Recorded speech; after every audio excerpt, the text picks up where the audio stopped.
Quando vivo solo sueno horizonte falto de palabras. En la sombra entre luces todas negras para mi mirada. Si tú no estás junto a mí aquí, por ti volaré.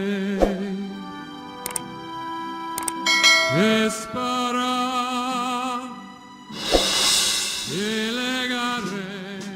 But first, just to level set, the views and opinions of what you're about to hear are my own.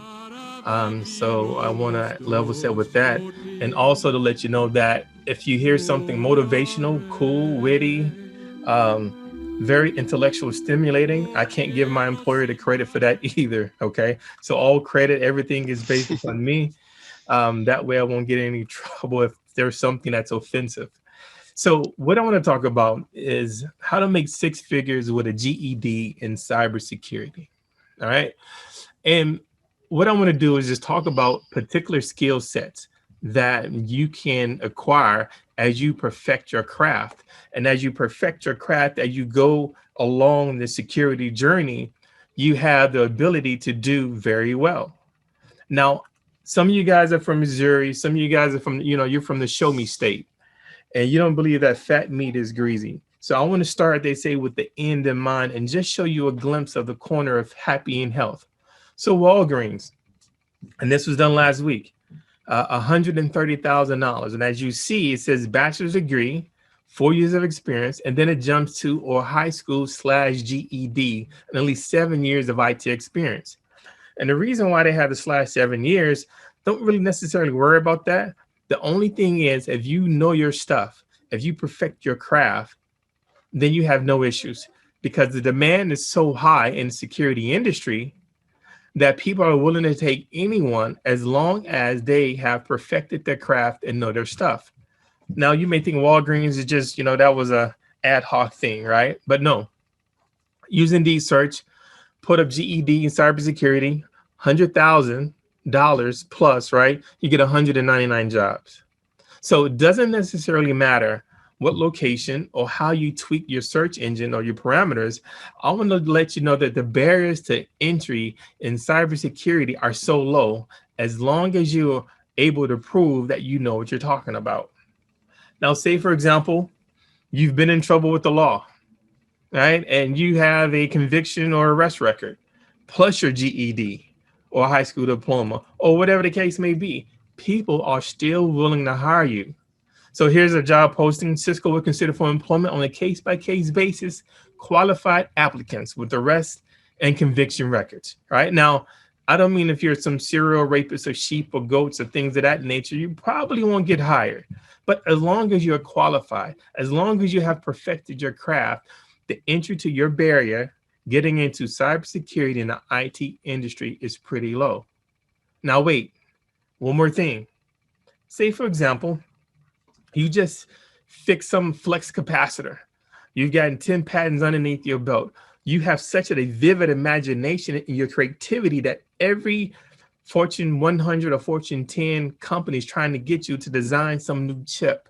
They're not going to ask you, how did you get that? What gets your creative juices going? And the reason why they don't ask that, and you will find that most companies don't do drug testing, is because on a weekend, you could be at the trap house. They have a don't tell, don't ask policy for most organizations because they don't care how you get your creative juices flowing. So once again, your barriers to entry is pretty low, as long as you have the habits and the skill set. Now, one thing that we want to show you today is that you never have to worry about that walk of shame.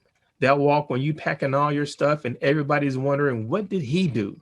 I hope he's not living paycheck to paycheck. Maybe he'll land on his feet. You don't have to worry about that. Okay. And as you've probably seen certain people present in the past or someplace else talking about careers in cybersecurity, there's a certain theme. There's a certain process that you can think about. And what we want to talk about is that process and tweak it a little bit and cater it toward you and customize it towards how you like to learn. Now imagine this. The title was how to make 6 figures with GED because shift happens. See, there's a paradigm shift in cybersecurity, and understanding that paradigm shift of how criminals monetize and also learn is critical to your success. Now imagine it's date night, and all of a sudden you're sitting there, you're watching TV, you have your significant other, and then this pops up on the screen. Now you're trying to figure out, well, what is happening? I was watching a hockey game. I'm not watching a horror movie. Then the timer starts ticking down. A paradigm shift, because not only do you have to worry about PCs and servers, you have to worry about IoT devices. So there's a saying, there's a Windows on every desktop and there's an ARM in every pocket. And the ARM means the ARM processor, the CPU. So that's what we need to think about. How do you make adjustment in this paradigm shift to stay current? Now, say you graduated from college, or you just completed some master's program in information cybersecurity risk assessment, blah, blah, blah. You have all the keywords on your resume, you got Security Plus certification, and you find a job for a company called Come By Security. Now you enter for the job, you interview for it, and actually you get the job. So now you get a job on their red team. So you go into customers, you're doing RFPs, you're a go-getter, so now you get another certification. You're a CEH. With the position of CEH, you become the team lead. That means more money. So you live in a dream. All of a sudden, your mom's watching the news and she finds out that the company you are working for is actually a front company for the Russian mob. Now, criminalization has changed. No one would imagine somebody setting up a front company, submitting RFPs, RFIs, actually getting work, finding people to actually go out and do work and take the data that they collect from their client engagements as a consultant and selling that on the dark web. We see front companies and laundering money. So this is just something that has happened, how a part of that paradigm shift is changing. Now, this digital disruption is happening all the time, and the criminals know that. So with the cyber crunch of 3.5 million unfulfilled jobs, and that's the old statistics, it may be 4.5, who knows? But the bad guys are counting on people being overworked and underpaid and frustrated. So now mistakes happen. Now we go to Sands and we go to, DePaul or Skyline or whatever to get our training. And we look at that learning curve. We get a virtual environment and we're training. We're doing the best that we can. We're paying $7,000 from Sands or whatever the case may be, or some continuing education program. The bad guys use something called carding university. They pay from $1,000 to $10,000 and they don't get a virtual environment. They get an actual real live environment for a customer. So now they can practice on the Active Directory attacks. They can practice on the lateral movement in a real live environment. And once you get through with the course, they give you job placement in your favorite criminal organization. So this is that paradigm shift of how bad guys are learning.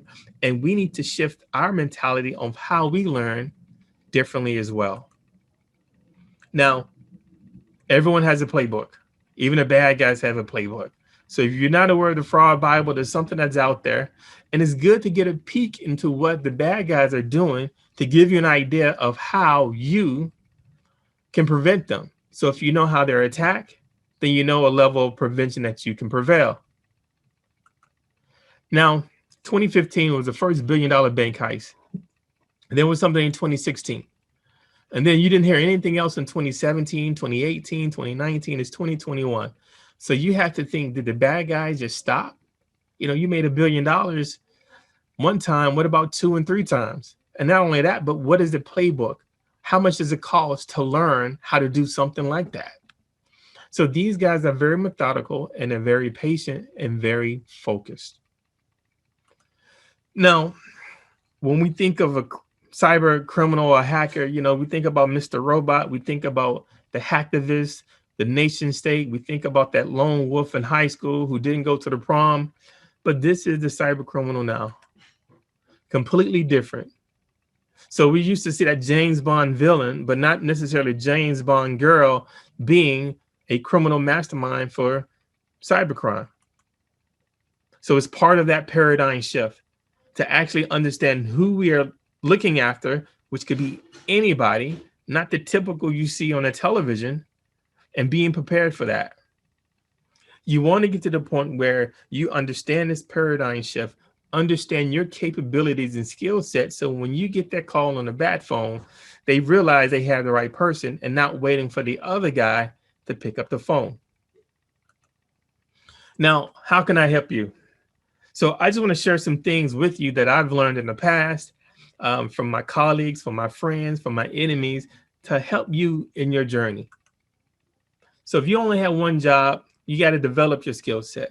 You have to develop your skill set to the point that it's Jordanistic, that it's the Kobe Bryant, that's LeBron James, Steph Curry. So now you have to figure out, how do I develop my skills? What should I develop? And how should I develop it? Now, the key to all this stuff is being passionate about what you're doing, because your job is not rewarding financially. It has to be rewarding when it stimulates your mind and you bring out the reality of your head as far as solving a problem. And that is pitting wits against somebody else that understands that you're not playing checkers, but you're playing chess. So there's a few steps. Being passionate is one. Having a library of books, videos on demand, bookmarks, websites, blogs. And the key is learning how to learn new technology quickly. You need to accurately assess yourself and figure out, how do you learn? Do you need a structured environment such as a class? Or are you good to just YouTube it and figure it out on your own? Or are you good to learn in a user group environment? So having subscriptions to publications, participating in security cons, organizations, and key is building out your lab. Building out your lab to understand that practice makes perfect, and you can use open source tools to do it, and then manage your time. Because you typically may have a 9 to 5, you may be in school, you have to deal that work-life balance. So time management is key, and we'll show you a couple of tricks of the trade for that. Now, there's a lot of jobs in cybersecurity, but everyone's used to the term hacker. So we're going to use this term. So this is Indeed. I love Indeed because of the fact that they give salary requirements. So I put in hacker, $130,000, 420 jobs pop up. Now, I just picked 3: a top Microsoft security consultant, senior penetration tester, and cybersecurity expert. And what I'm going to do, I'm going to look at each job description. I'm going to look at the roles and responsibilities, and I'm going to find the common denominator. So the common denominator for 2 of the jobs are Active Directory. And then we see firewalls. And then after we see the firewalls, we see cloud, AWS, Azure, GCP, right? So these are the things that you need to start working on adding into your utility belt. And then the norms, understanding Windows and Linux, and programming, right? So this is just the common denominator to figure out what skill set you need to stay or get in the game, and also to stay current. So this is something I consistently do even now. I'll go out to a job site, I'll put in keywords and see what's associated with that to understand what I need to do. Now, I drink my own Kool-Aid. So I've been dealing with Cisco technology for a very long time before I started working for Cisco. And I got my first job with Cisco technology, routers and switching, and I never even touched one before. I couldn't afford it. eBay wasn't around. You couldn't buy old equipment. The simulated tool was too expensive to buy that they had. So I would just get a book, read my book.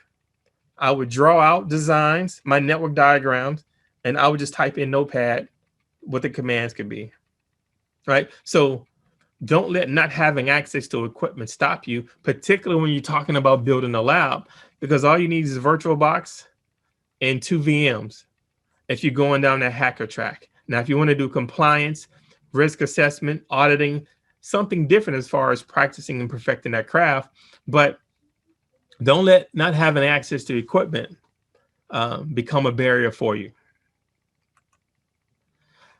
Another thing that you can do, you can go to the SAN Cybersecurity Skills Roadmap. And this will give you a good idea as far as classes to take based upon that specialization. Now, you don't necessarily have to take the class, but if you look at the course objectives of the curriculum, it gives you an idea of what you want to learn or what you need to learn. Now, Linux, Python, PowerShell, you constantly hear that from every security professional that these are good things to learn. The depth that you need to learn them depends upon what you want to do in the industry. Having a book list of things is going to be commonplace for you, right? And then the best university is YouTube University. So get you a following of people on YouTube that put out good information and use that information to add on to your skill set. So here's just a few. The Cyber Mentor, Black Hills Information Security is a very good channel. The DEF CON, the Black Hat, all these things. And there's more. I just wanted to highlight a few that I used recently. Now, SANS is relatively expensive. However, if you go to cyberaces.org, they had an agreement, some sort of grant from SANS, where they developed a cybersecurity course.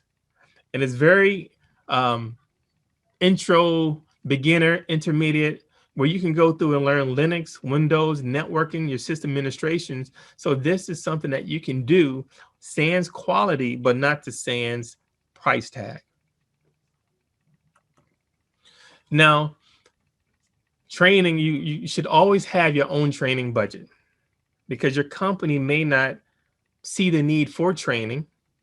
So you want to be able to invest in yourself. So you want to find things that are affordable, and going to cybersecurity conferences, they definitely have affordable training. And here's one that I like to use, Wild West Hacking Fest. Some of the courses, they give zero amount of dollars. You don't have to pay anything, right? Most of the courses cost around $500. So very good price. And I don't get any royalties from these guys, but they do quality work.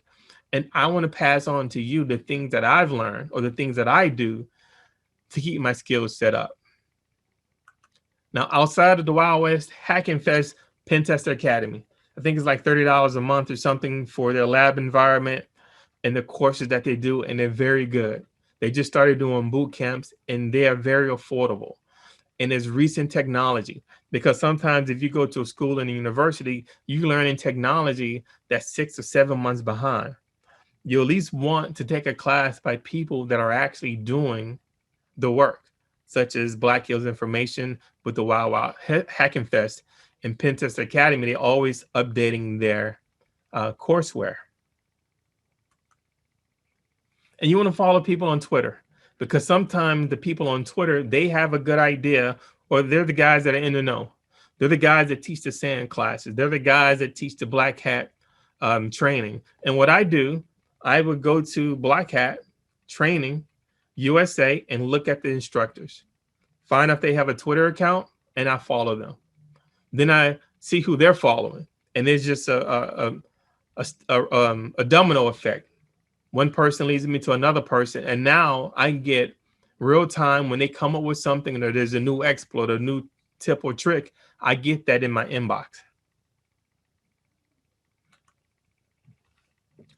And then you want to be able to organize your thoughts. Either OneNote, Evernote, create a YouTube channel, or do videos, and you don't even have to list your videos if you do it, but some tutorial to help you remember what you're doing. And then the best thing to organize your thoughts and to remember it is by teaching as well. And then part of staying current is just Google Alerts. So I have Google Alerts for malware, hacking, hackers, cybercrime, cybersecurity, security, mobile security, cloud security, whatever you can think of. And now you just have to find time to go through these Google Alerts. But this will always help you stay current by getting the latest information that may not necessarily come across the mainstream news. When you are getting ingrained in the cybersecurity industry and you're trying to immerse yourself into it, you want to understand lateral movements and attack. So you want to be able to explain an attack, because when you're in that interview, they may ask you, hey, just tell me about an attack. And most attack has some sort of common core foundation, right? Maybe there was a phishing link, and then from that phishing link, then that's when the exploit started. But you want to be able to give a little bit more detail. So keep in mind, there's a $30,000 answer and a $100,000 answer when you're in a job interview. And based upon the detail or the in-depth that you answer that particular question, that determines your salary range. So you always want to put your best foot forward regarding the questions in an interview, and we'll talk about how to control the interview to actually shine and highlight yourself. So we need to understand that most attacks aren't using Windows environment. They use the camera. I had a customer that got compromised by the return tray machine in the cafeteria. Who would think that the return tray machine in the cafeteria was actually connected to the internet, right? And then once you get an environment, it's not just pinging anymore. It's using Active Directory or using already resources in the environment to figure out the lay of the land. So this is the mentality or the mindset that you have to have. So we went over a lot of stuff, right? As far as being involved in organizations, getting your skill set, your books, your bookmarks, your university, your training. But how do you manage all this stuff with work-life balance? So this is just an idea of a schedule, right?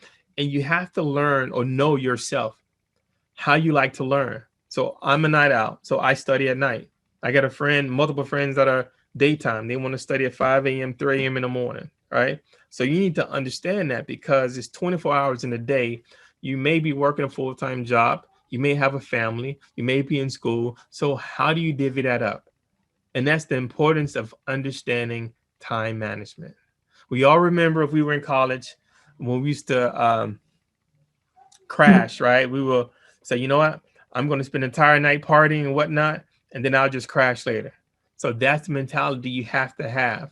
Not completely, but being consistent with it, because consistency matters, right? So even if you have a schedule and you have your cheat days, that's okay. As long as you're consistent in building up your skill set and building up your foundation. And from that foundation, you can springboard into other areas. Now, you've done all this. Now you have to document and know your value. So irregardless of what the job description says, you have to know your value. You have to think of that roles and responsibilities on that job description as a wish list, like a Christmas wish list. You don't get everything on that Christmas wish list, right? So that's your mentality that you have to have. If you know you can do the job, then you apply for it. When you apply for the job, you can have multiple resumes geared toward different types of employment. Also, when you have your resume, make sure it looks up to date, right? I constantly update my resume every time I learn something new. And your resume needs to look like it's in the 2020, not 1920 or 1990, right? I get so many resumes and I look at them, I say, man, this is horrible, right? So keep that in mind, and keep in mind that your resume is based upon keyword searches, okay? Now, when you get in that interview, you got to represent. You got to know your digital stuff, and you also have to embrace the stereotypes. Embrace the stereotypes and use it to your advantage. And what I mean by embrace the stereotypes, typically people in the IT or cybersecurity, they may not be the best at conveying an idea, right? But that's okay, as long as you know your stuff. As long as you can ask an intelligent question after you stumble upon an answer, they'll say, oh, he knows what he's talking about. Also embrace the fact that most people in the IT and cybersecurity, we all have a common background. We like typically the same things. That's why we're in this industry. Most of us have asked you to raise your hand, you like Star Trek. If you don't like Star Trek, you like Star Wars. Some of you like Star Wars and Star Trek, right? There's a common theme of things that we like. Most people watch The Walking Dead or some zombie movie. So there's things that you can relate to as you get into that interview and establish a bond or rapport with the person who you're going to interview with. Now, when you get in that interview, you have to think about, they're lucky to have you, because the job market is very thin of finding qualified people. So I just did a quick search the other day. Network security, 62,000 jobs. Cloud security, 84,000 jobs. Cybersecurity, 27,000 jobs, right? So there's a lot of opportunities for you to actually gain employment. If they don't want to hire you, it's their loss. And you may not want to work for them anyway once you get into the interview. One of the interview questions I always ask is, what do you guys complain about when you go to lunch? Because if they're complaining about something when they go to lunch, 9 times out of 10 or 10 times out of 10, you're going to complain about it as well. And you may not want to work there. So this is what I call, you got to bring out the GIMP in the interview. When you bring out the GIMP in the interview, you have to take control of it. You have to show them that, look, you're lucky to have me. Out of all the candidates that you have, I'm the one. And you bring out the GIMP by doing this. The first thing you have to do is research. So this is where OSINT comes in, threat hunting, whatever you call it. But now you want to be able to show that organization that I know your environment. I may not know it 100%, but I know it. So whoever interviews you, when you get that email address, use have I been pawned. Look and see if they're in some sort of data breach. If they're in some sort of data breach, include that in a conversation. Right? You can ask them when you come in, look, how do you deal with phishing? What do you do for security awareness training? Right? These are the things to kind of show them the idea that you're thinking about their organization. And then after that, we're going to use Showdown. Right? So if you're not familiar with Showdown, Showdown is like the Google of IoT devices and devices. So just to give you an example, we're going to use Microsoft as an example. Whatever company that you're going to interview with, substitute Microsoft Corporation for the name of the company. So here's organization, then you do title, then you do HTML and host name. Right? You can even do organization Microsoft, right? Whatever the name of the organization, and see what comes up.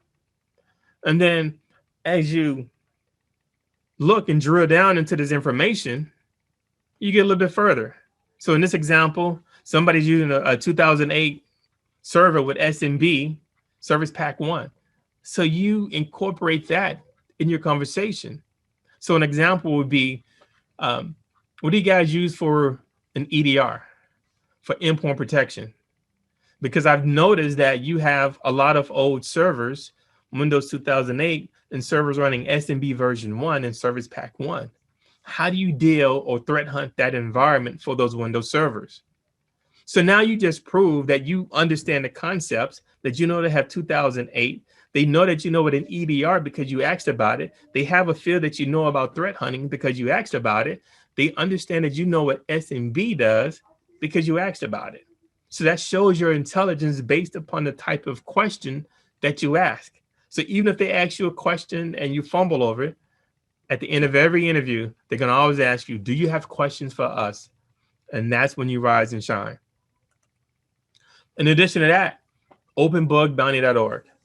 Put in the name of the company and see if they have any cross-site scripting. So this is what it looks like.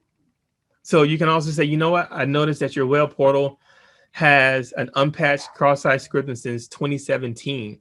What is the relationship between the developers and the networking team and the security team? Right? Good question. And so now they understand, okay, he understands cross-site scripting because he asked about it. And we didn't know that we even had that. As you continue bringing out the GIMP, one of my best tools that I like to use is called Spiderfoot. I use Spiderfoot to give you a glimpse of what it looks like. I just look for leaks, dumps, and breaches. And you can look for other stuff. You just put the name of the domain that you want to look at, or the organization, and let it run. And you get a nice report canned where you can use that to establish or understand go down the path of your threat hunting. And then your Google Kung Fu, right? So the Google operators and the Google dorks, sometimes you don't remember them all.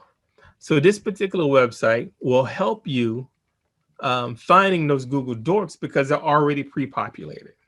So they pre-populated. All you have to do is put in the name of the domain, and guess what? You can find database leaks, you can find paste bin, you can find logins, backup, anything that you can think of. Well, anything that's listed here, and it gives you an idea of the syntax. And then once you have the syntax, you can start tweaking the syntax as well to get further results.